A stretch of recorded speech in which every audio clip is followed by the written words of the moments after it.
1, 2. Kia ora, everyone. Thank you. This is from up on stage here. It's so interesting. Long weekend. We're all grouped to the closest exits. Straight out, probably easier. You have to go up some stairs, going out the back. Look, it's great to hear the hum in the room, and I know through the sessions I've attended today, that hum has been really positive, it's been really connected, and that's part of what today's been all about. So thank you for your participation. It's not quite over just yet. It is my great pleasure to welcome Paula George to close our day. Now, I've actually known Georgie as I've known her over the last few years, but I actually didn't know much about Georgie. I knew that she worked for the Tanya Dalton Foundation, and that was about it, and involved with the Resilience Project. But she's always been, for me, someone who displayed a great empathy for people, someone who was passionate about giving our young people every possible chance to build resilience and strategies for dealing with an ever-changing world. And it was actually through a mutual friend that I was asked, do you actually know Georgie's story? First of all, I didn't know that her name was Paula George. So I had no idea of Georgie's backstory. And you would have seen in the program her bio. Georgie captained the English rugby team, also represented Wales in netball. But her story is not just about playing international sport. It's about facing all the challenges that our world can throw at you.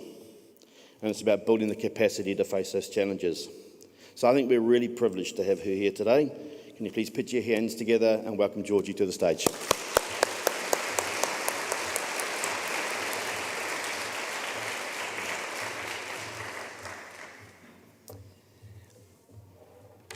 Okay, so bit of a disclaimer first of all. I don't normally do this. I'm no Nathan Wallace. It's one of my first times kind of in a big auditorium. I'm used to kind of being in classrooms and smaller spaces, so please forgive me when I kind of consult my notes and go quiet for moments. And I will be a lot slower than Nathan was this morning. I cannot talk that quickly. That comes with practice. Okay, so Claire's asked me here today to share my story, to share my journey with you, and in particular towards talking about well-being in that journey and where I came from. So I'm going to share my story through a couple of lenses: as a professional rugby player, as a cancer survivor, and as a well-being educator. I'm going to take you on a bit of a tiki tour for the next 20 minutes, and over that period of time I will talk about the skills that I acquired in that period of time through those three roles, and talk a little bit about the skills I wish I'd had at the beginning of that journey, and I wish I'd taught, being bluntly honest, at school, because that's what I think would have made the biggest difference to me. So my story begins in a little Welsh village where I grew up, and I'll kind of give it to you in bullet points because there's a lot in that story. We've only got 20 minutes. And I know it's the big weekend and you guys want to go. I see already that you're all kind of geared towards the exits, which is kind of cool. I did ask for a microphone so I could come and sit in the middle because there's a big space there. So, but I remember teacher conferences days and wanting to kind of be, as soon as they say, and goodbye, and you guys clear the room quicker than I've ever seen anybody clear a room. So pretty impressive. So I'll be quick. So it started when I was 9 years old. My mum, she left to go and get fish and chips, and she never came back. That left me with an abusive stepfather and 4 half-sisters. That left me as the only black kid in a school of 1,400. As you can see, my childhood was less than rosy. We didn't have an opportunity to talk at school. There wasn't the language to talk at school, and there certainly wasn't the space to be able to talk at school. I wish there had been. But thankfully, I had one amazing teacher, and I still think about her today, very much so. And she grabbed me as a 14-year-old and took me along to some international netball matches that pulled me from a path that I was headed down, without question, that you don't really want to go down, and put me on an entirely new path. Actually, I've got to find and work out if this works, actually, now. And that path, let's see if we can get it. Does it work? Yep. That path took me to 2 Netball World Cups, being captain of London Wasps, 4 Rugby World Cups, a World Championship, an honours degree. I was one of the first professional female rugby players, and I had the amazing honour of playing for England for over 10 years, and for half of that I was the England captain. So pretty cool, pretty amazing, and a lot to be thankful for to that one person who made a difference, that she decided that I was worth saving and not to go down that path. So I'm incredibly grateful to her for that journey. Only imagine if we'd had the kind of tools we've got today, you know, where we could have even gone through that journey would have been even easier. So I'm going to tell you a little bit about that journey, because it sounds amazing and it's really cool, and it was amazing. But there were some highs and there were some lows, and I'm going to take you through that in a moment. Okay. So I talked about that already. So athletics and mental health, mental well-being is a really hot topic right now. And lots of you have seen stuff in the news, especially in New Zealand. It's really big in and around women's sport and other sports. My experience, high-performance sport is like an amplified version of life. It's like living life in saturated colours. The highs are sweet. They're so, so high. They're amazing. But the lows, and we all hear about those, but the lows are really low, and those are the things we often don't see. So I'll share one of the highs with you, one of my highs, and it's pretty easy because it happened just down the road. At the North Harbour Rugby Stadium. We were on tour here. There was a new coach, and in his wisdom, he decided to take us on a 6-week tour of Australia and New Zealand. First 4 weeks we were in Australia, pretty amazing, but we were together a lot. You know, as a team, we travelled, we ate together, we slept together, we every waking moment we were kind of together with this driven, shared vision, until we came to New Zealand. And we were playing against the Black Ferns, the dreaded Black Ferns. I'll give you a bit of context at the time. They were unbeaten for 10 years. And we were like, we don't want to go to New Zealand. You want to be the best, but you're just like, I don't want to go and meet them in New Zealand. So anyway, we got to New Zealand, and they beat us quite heavily in the first test. And it's the last week of the tour, and we played a couple of the provincial unions, and it was the Friday, we were going home on Sunday, the day before the final test. And we were exhausted, we were so tired, all we wanted to do was go home. And as captain, I had to go to a press conference. And let's just say the New Zealand media weren't very kind. Since I've got to know those guys really well, having been involved in the rugby space, and we're actually quite good friends, and I've given them heaps about it since. But they basically were like, well, you've beaten them, you know, what's your score? Where are you going to try and keep the score to? What do you think the points differential will be? Been beaten. That means they're one step closer to losing, and it's going to be tomorrow. And I stood up. And I left the room. My heart rate was about 200 beats a minute. And I went into my team room and I said, we've got to win tomorrow. I was like absolutely terrified. I can still feel myself shaking now. And I told the team. And I was like, and they were like, what happened? So I explained to them. And it was amazing. It galvanized our team. We had the most incredible time. We worked really hard together. We were exhausted. We went onto that pitch in the next day, the most tired I've ever played any game. And by some miracle, we won.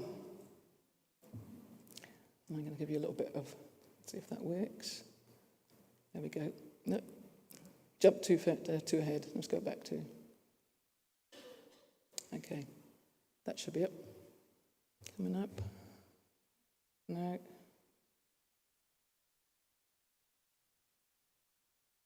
I've got some photos to share with you. I'll find it in a second. Okay, we'll go back. So there. So there. No, it's not going to show up.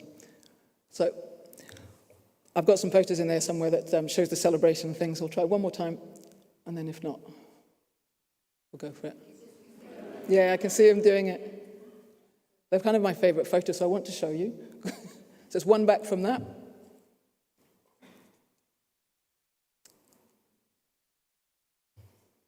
No, it's not showing up, is it? No, okay, for some reason it's not in there. Okay, don't worry, we'll go on. Anyway, there's lots of pictures of us in there that I put a slide together of the post-match celebration, so it's a pity you can't see them because they're kind of ecstatic. They're kind of absolutely berserk and nutters and bonkers. We were so happy. That high lasted for days. If I'm honest, it lasted for weeks. Flying back to England was pretty easy. Normally that, 30-hour flight it went in a heartbeat. Okay, and that group of us together, that we then stayed together for another couple of years, we were pretty close, we were pretty tight because of that experience that first galvanised us. And what happens is that the media, they really jumped on that. We came back, we then went on to win the European Championships, we went on to win a Grand Slam, and the media jumped all over it, and all the positive stuff was in the media, and it was amazing. And we got this incredible high, this amazing ride. And that's the stuff we all see. That's the amazing stuff we all see about sport. That's why you want your kids to be in sport, for those moments. It's every time you're at the park and you see little Johnny doing a drop kick and he's going up for the All Blacks in his World Cup final. It's those moments that you think sport's really important for, okay? But, go on there. This is not working. These are the moments that we don't talk about. And this is absolutely a part of every single athlete's journey, without fail. You can be dejected, resentful of all the things you have to give up, all the things that you want. You want to go out with your friends on a Friday night. You want to go and get absolutely sessed with your mates, but you can't because you've got a game and it's really important and it's part of your selection process. You're exhausted. You lose a game and you're ashamed. You're ashamed to come home. You're ashamed to tell your family because you know how much they've given up and all your friends. So that shame is a really big piece for athletes when they lose. And we don't talk about it. It's not in the media. It's not there. Okay, but we should talk about it. I'm going to share another one of my lows with you. So being part of a team at a high performance level, like I said, you get really close, you get really tight, you become so connected, you have this shared vision and shared dream, and you drive towards that purpose on a daily basis, and you belong. You're in that team. And we got to the 2002 World Cup, and we were tracking pretty well. We did great through the rounds, quarters were great, semis we beat Canada, and we were flying, we were doing really, really well. And we got to the final against the Black Ferns, and we lost. We lost 19-9. And on that day, there were two opportunities in that game. There were two moments in that game that changed that game, and the Black Ferns made the most of those two moments, and they absolutely deserved to win. But we were devastated. We were absolutely devastated. And when I look back on it in hindsight, we should have been super proud of that campaign and what we achieved as a group of people, because we did the best we could. We got the position that we deserved. But it didn't stop coming back and all the shame and having to report back to all the people that put all the effort into us and expected us to win, and nothing else was good enough. Everyone can't win, but that all of those emotions that come with it, there's nowhere for it to go. Anyway, we came back, and three of us were made scapegoats of the team, captain, another two players. One player walked away from the sport for good. We never really saw her again. She disappeared. Myself and another player, we decided to stick it out. We were going to come back. And my mantra had always been, since I was a kid, I'd always had this it started off as a scrappy piece of writing, and all the way through my life I've used this saying, I fall down 7 times and I stand up 8. It's kind of my mantra, it's my thing, and I've always had it. It's been on every single training diary I've ever had. It's been on every little textbook I've ever had at school. It's something that's kind of me, that defines me for myself. And so, how do I get back up again? And I did. I got back up. I worked really, really hard. And the photo you see in the bottom corner there, the team were away. They were away playing the championship, and so I was like, grab a bag of balls, and I went out and I trained, and I did it, but on my own. And you're cut from that team that I talked about before, where you belonged, where you're connected. It's gone. You're on your own, and so you have to find a way to work back to that team, because all you want to do is get back into that space, that feeling of belonging. And we did. We got back. That's me and Amy. That's Amy in the middle. And our comeback game was at Twickenham, which is both our bucket lists. We played against Ireland at Twickenham. That's me singing the national anthem and coming out and running across the rows, which has been a vision of mine since I was a little kid. So, pretty awesome. We did make it. I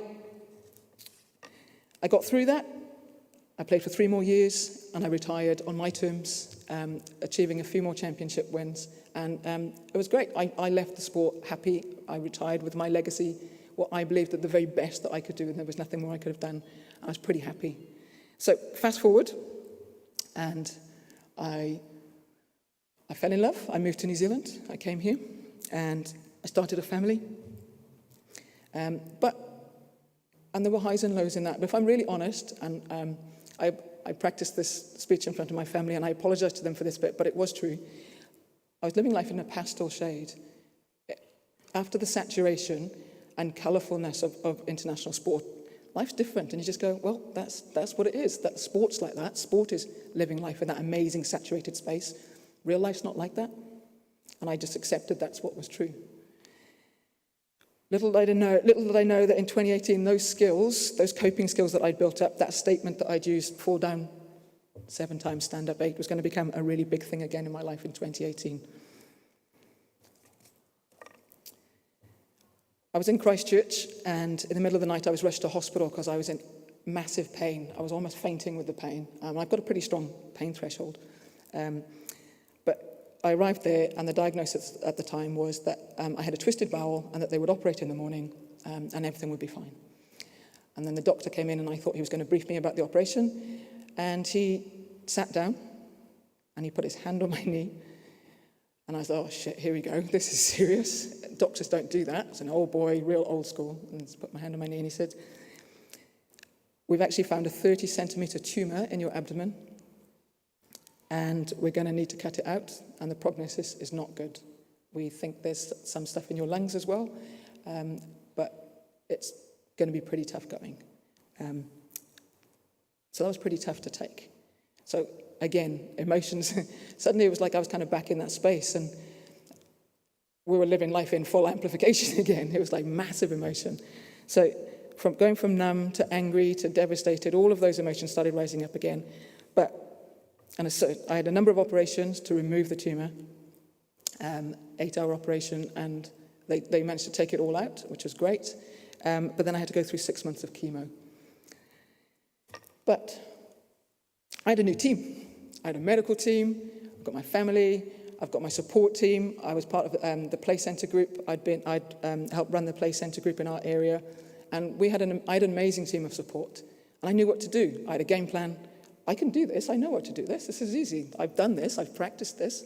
This is my gig. I can do it. I had no.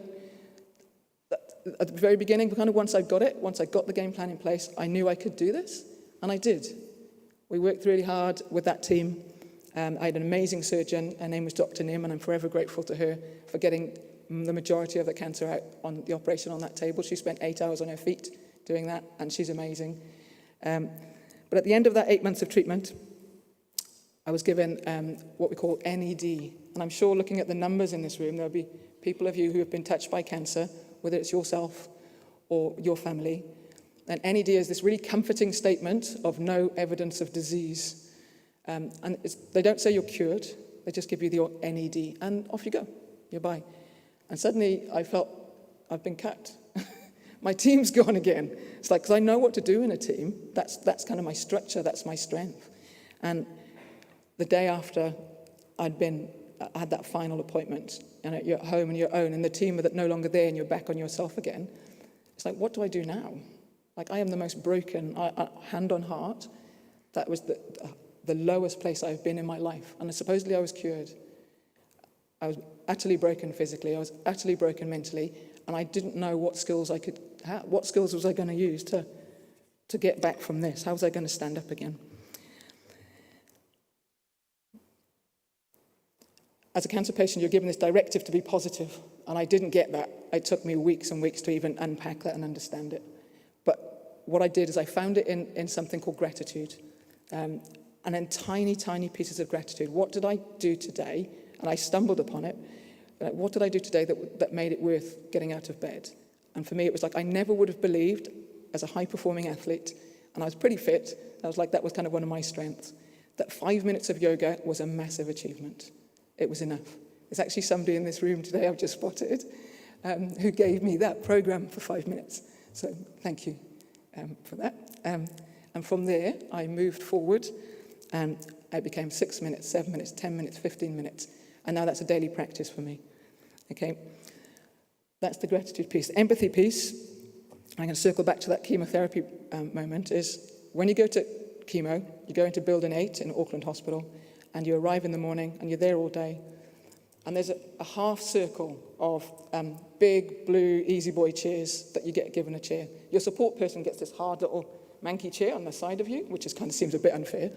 But hey, you're the one that's got to deal with the chemo pumping in. But by the afternoon, most people's support person has kind of gone off and had a break. And you're left with that half circle of people who are going through chemo. And you all start chatting in that moment. I was fortunate in one of my sessions to be next to a young footballer. And he was very young and he's very talented after much discussion with him. And long story short, he'd been told he had bone cancer and he would never play soccer again. And I was devastated for him. All that potential, and he was never going to get the chance to reach it.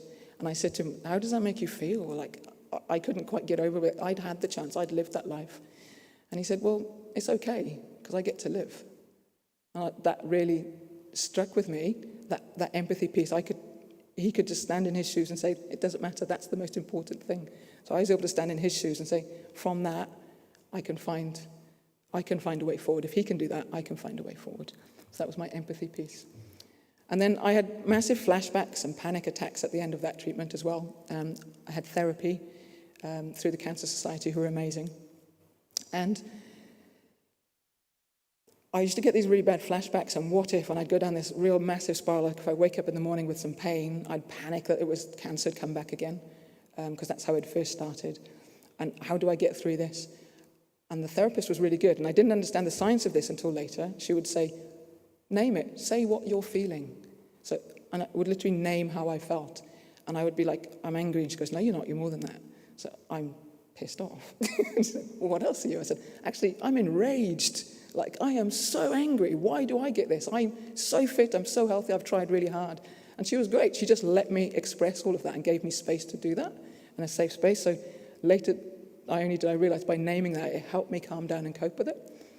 She also taught me the mindfulness piece, which I still use to kind of center me and bring me back to the moment of, I'd get panicky, and she would say, close your eyes, 3 things that you can smell, 3 things that you can hear, tell me 3 things that you can see, open your eyes. And that activity that took me less than a minute would bring me back and center me every single time. And I've kind of explored that and gone on with that over time, and it's been awesome. And incredibly helpful. What I didn't realise was there was something called the Resilience Project, who kind of had neatly packaged and found all of this information really beautifully, and was being taught in Australian schools, workplaces, and to sports people. That's incredible. And then I found out it was being delivered in schools in New Zealand. I went to Ant Ford, who's the general manager, who's sitting there today, and asked him for a job. And there I am today, working for them. So I think that's pretty cool. And I've got my purpose, and I've got my team again in the space of well-being, which is pretty awesome. But what I got and learned from all of that is the skills, and I am very close to finishing, I promise, is the skills that I wish I'd had as a kid, that I learned through all those processes and learned through all those experiences. Now, some of you were in our workshop today earlier with Kāhui and I will have heard this prediction that Kāhui shared with you. The World Health Organization has predicted that in 2030, the major illness will be depression. Not physical illness, it will be depression. And that suicide will be the main cause of death after 15 years old. But we've got the tools. We've got the prescription. We know what to do. And you've heard it all today. Okay, we know that going forward, I challenge you as people to take the tools for yourself and your self-care. I challenge you to take the tools back home to your whānau. And I challenge you to take your tools into your classroom, to your tamariki. Because they're easy tools. They're simple tools. The well-being tools that you use and practice with your children could be a little kid sitting in your classroom who just are waiting for you to give them that opportunity and space to be able to step into it and be brave and learn those skills that are going to help them get through the day, because you don't know what they're going through when they go home. Now, so practicing well-being strategies will allow us to lead a more resilient and a happier life. And I absolutely believe that, and I absolutely live it. And I actually live life in full colour. I am back to that place, and I live life saturated every day because of those tools. Nothing more, nothing less. Okay? And I implore you, please do the same. Thank you.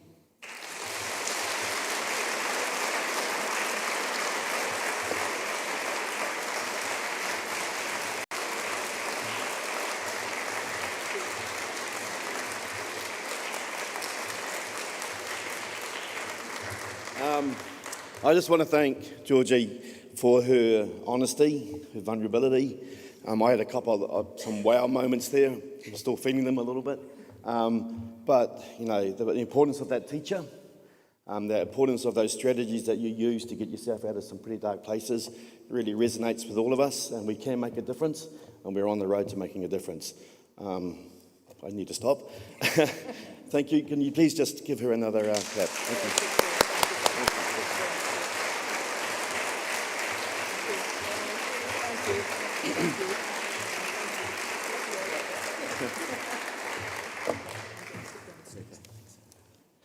Oh,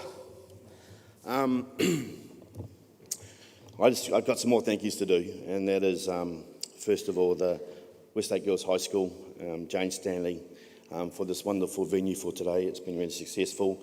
I just want to pinpoint Susanna Tomaz, one of our across-school leads from Westlake here, who has been working so hard to make this day successful.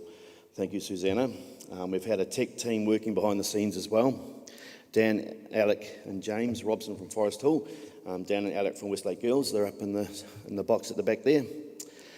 I want to thank all the outside agencies and the facilitators that ran our sessions. It's been really, really successful. Thank you to you for collaborating, participating and making CoLab 2022 possible. I also need to thank Fantail and Turtle, who hopefully I'll see you there later on, for sponsoring some of our prizes today. But I also want to, it's not on the list, I was given my list, my script, but my across-school lead team, who have done a fantastic job. This is a big event. We're not event organisers, although I think Claire maybe was in another life. But can we just please give the across-school lead team a round of applause?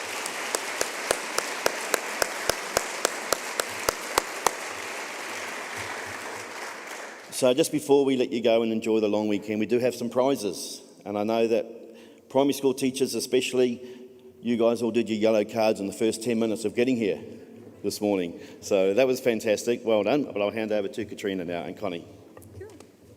All right, well, you guys are the lucky people that have stayed. And if someone's name gets out of the box and they're not here, well, it's a redraw. So hopefully you've put your names in. And Fantail and Turtle were very generous to give us these prizes. So hopefully we can have you all join us at the end so we can chat further. All right, just go for it. Oh, John really should have picked them, but you know. All right. Oh, Karen Swinton from Sunnynook, come on up.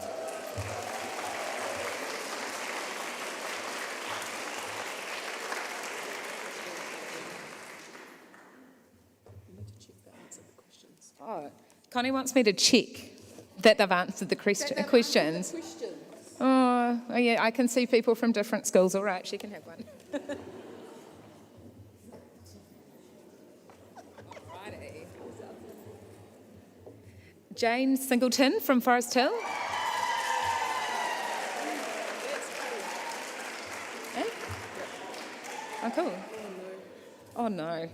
See, I'm not picking, but Sylvia from Sunnynook. No, I'm not even looking. No, she's not looking at it.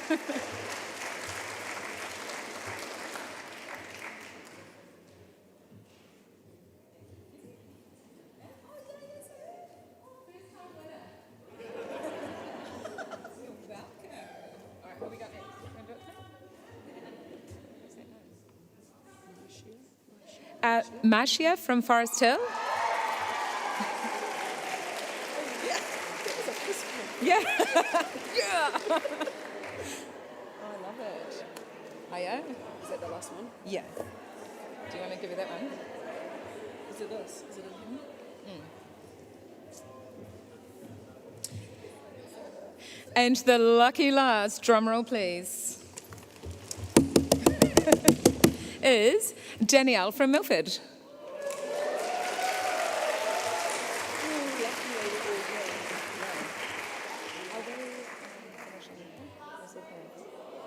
Oh, she didn't write it. Oh,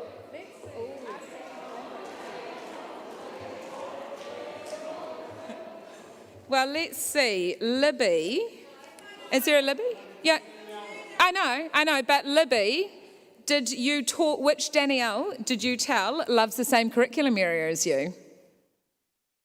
Danielle, stand up, both Danielles.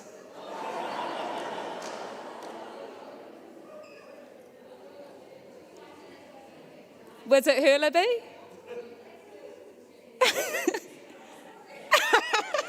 Did she say yes?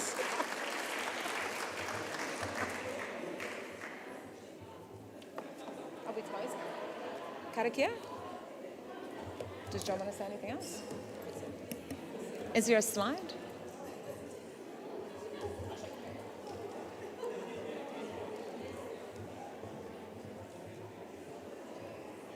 No slide.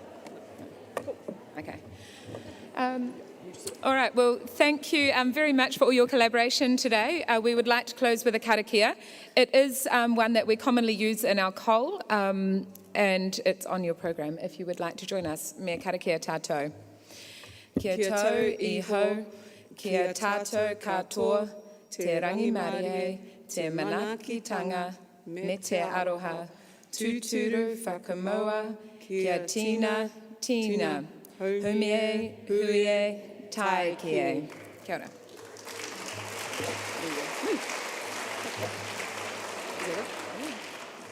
Is that it, John? Don't forget to put your name